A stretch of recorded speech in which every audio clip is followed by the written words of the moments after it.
Hello and welcome to OFC 2022. My name is Sterling Perrin with Heavy Reading, and it's really great to be back at OFC in person this year. My first time actually at the show in 3 years. And there's a lot going on this year, as can be expected. And today I'm digging into some of the trends and announcements from three of the exhibitors that we're seeing at OFC this year: Infinera, Ribbon, and the OIF.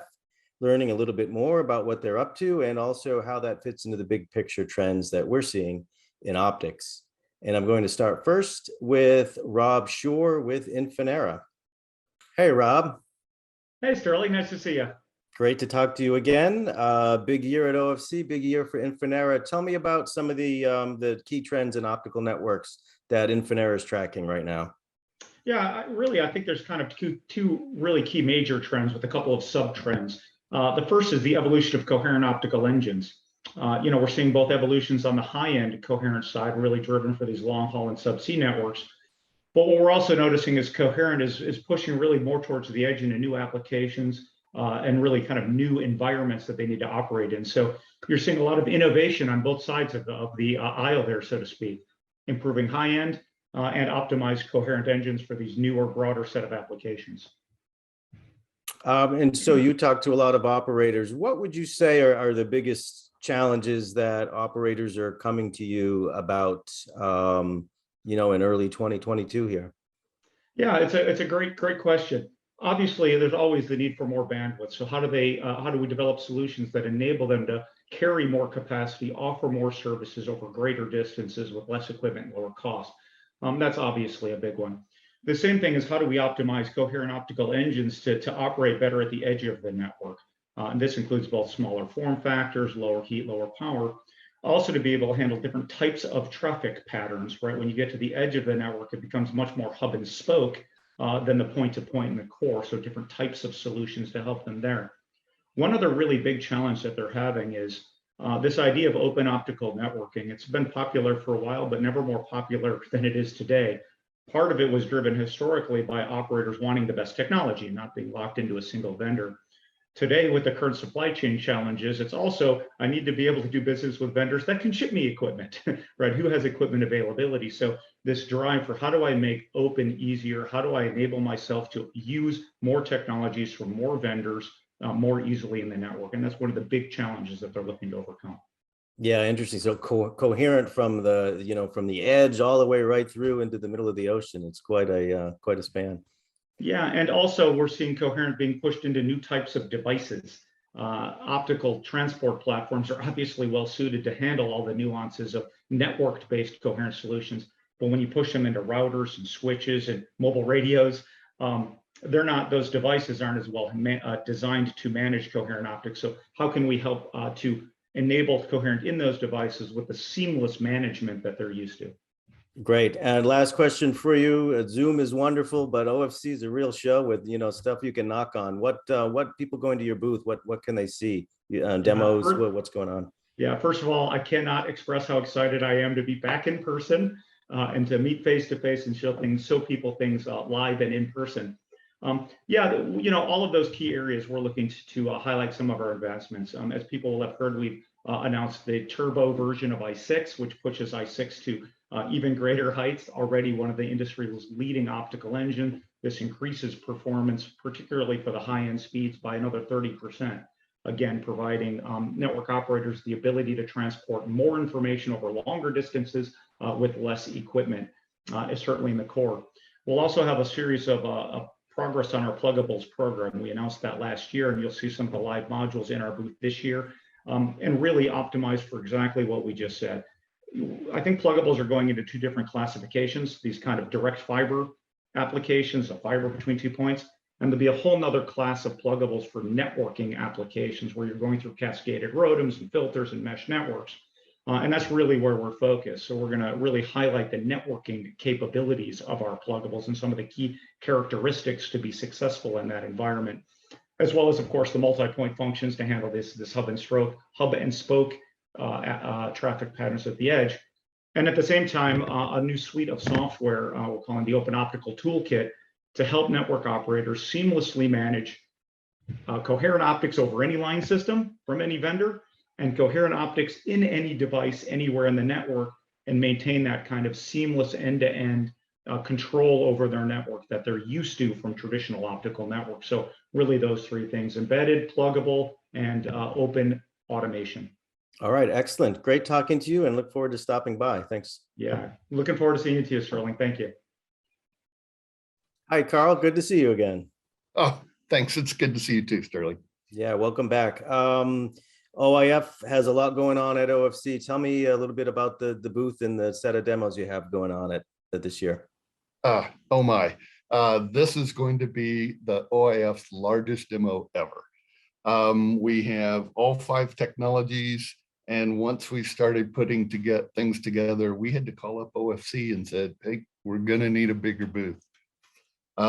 We've got clearly our electrical demos, where we've got 224G demos, various reaches. We've got Flexi from our protocol track. We've got our new co-packaging track, as well as our new management information system track. And from the optical track, we have 400ZR. Excellent. Yeah, you guys are in a lot of activities these days that are front and center. Of course, the big one that I'm tracking quite a bit right now, and a lot of other people, is the 400ZR. Another big year for 400ZR. What kind of drill into that a little bit? What does the ZR demo look like? Oh, I'm so excited. I mean, we published our implementation agreement 2 years ago, and today we see the fruits of that effort. We have multiple module vendors, multiple router vendors, multiple open line system vendors. So what we're actually going to be demonstrating is both the unamplified link, about 25 kilometers, and a full DWDM system over 80 kilometers with different vendors at each end of that system. And I respect that that's a little unique and perhaps wouldn't be, implemented, but we're showing the interoperability of this agreement with different vendors on those different ends. This is the revolutionary application for 400ZR. There is no particular or no specialized transport equipment necessary between routers. We have the open line system, but that's really the amplifiers, and the mux demux putting everything on the same fiber. No particular specialized transport equipment. Interesting, right? So when you say that the interoperability, you're really talking, so vendor A transponder, vendor B transponder to transponder level of interop, right? Oh, it's even more than that. It is vendor A test equipment, with module A vendor module A going to vendor module or vendor B module. There, got it right that time. And a router, and then out of the router through the open line system into the other end of the another open line system into vendor B router with vendor C module into, and we honestly, we had to loop back through the open line system multiple times in order to provide placement for all our module vendors. That's amazing. Yes, we have that many participants. Yeah, and as you say, will somebody do it that way? I don't know, but that is an amazing difference from what optics historically has been with the the very closed system end to end. This is quite an achievement. Thank you. The working group's been fantastic. Great. Look forward to seeing it live. Appreciate your time. Thanks, Karl. Oh, absolutely. And now I'm talking with Mike Soulakis with Ribbon. Hi, Mike. Good to talk to you. Hi, Sterling. How are you? Doing well. Tell me a little bit about the Ribbon booth at OFC and what can conference attendees expect to see there. No, absolutely. So Ribbon, we are very excited to participate in OFC this year, and we'll be unveiling our IP Wave solution. What that is, a cohesive IP optical and networking software, a solution set that we believe will really help our customers with better economics, better agility through what we call a truly optimized multi-layer approach. We really feel like it's going to help our customers solve some of their infrastructure challenges, increasing traffic requirements, network complexity, but also allowing them to enable new service types and at the end, they need to make sure they're also providing a high level of customer quality of experience. And we believe our portfolio will help them do that. Sure, absolutely. What would you say differentiates IP Wave from, other products and approaches that are in the market right now? Yeah, what I believe really differentiate IP Wave from different offerings is, number one, it's really about how we've built the business unit, and we're giving equal weight, equal investment to 4 pillars that make up the IP optical networking solution, all within a single organization. And that is built on our next generation advanced optical transport, our new investment in IP routing, and really the part we're probably most excited about is our network software, our networking software suite.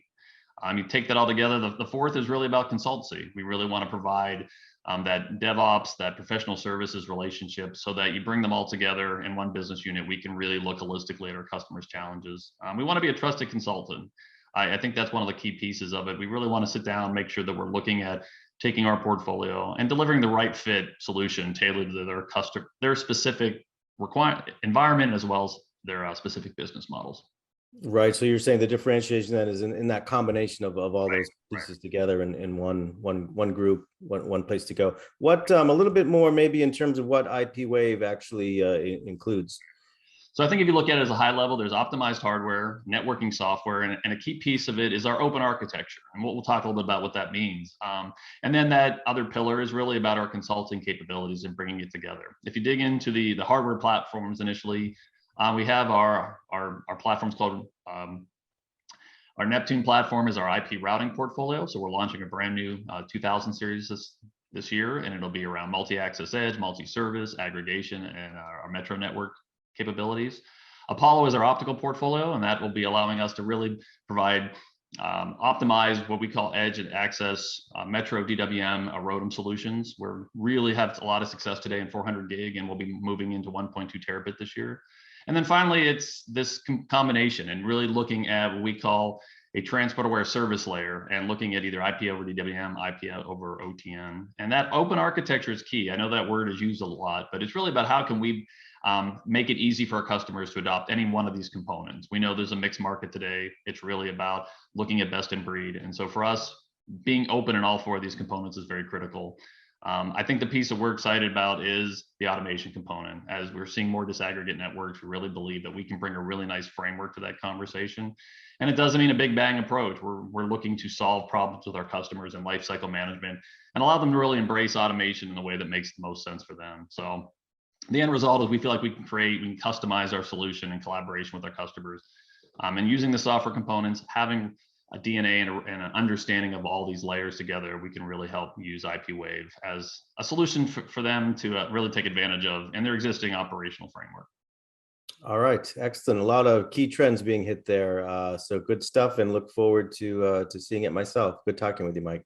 You too. Take care. In speaking with Infinera, with Ribbon, and with the OIF, I think we get a good glimpse of some of the innovation that's going to be on display at OFC this year, from the highest performance optics that are really pushing the boundaries to the Shannon limit, to on the other end, the trend towards compact pluggable optics, saving cost and power with 400 ZR and ZR plus, and then also IP and optical integration, bringing together the IP and the optical layers in both the hardware and the software. Really 3 of the key things that are driving innovation and transforming optical networking right now. I personally look forward to seeing these 3 exhibitors in person, and frankly, everybody I meet with in person. I'm very excited to be back at OFC in San Diego again this year, and look forward to seeing everybody. Thank you.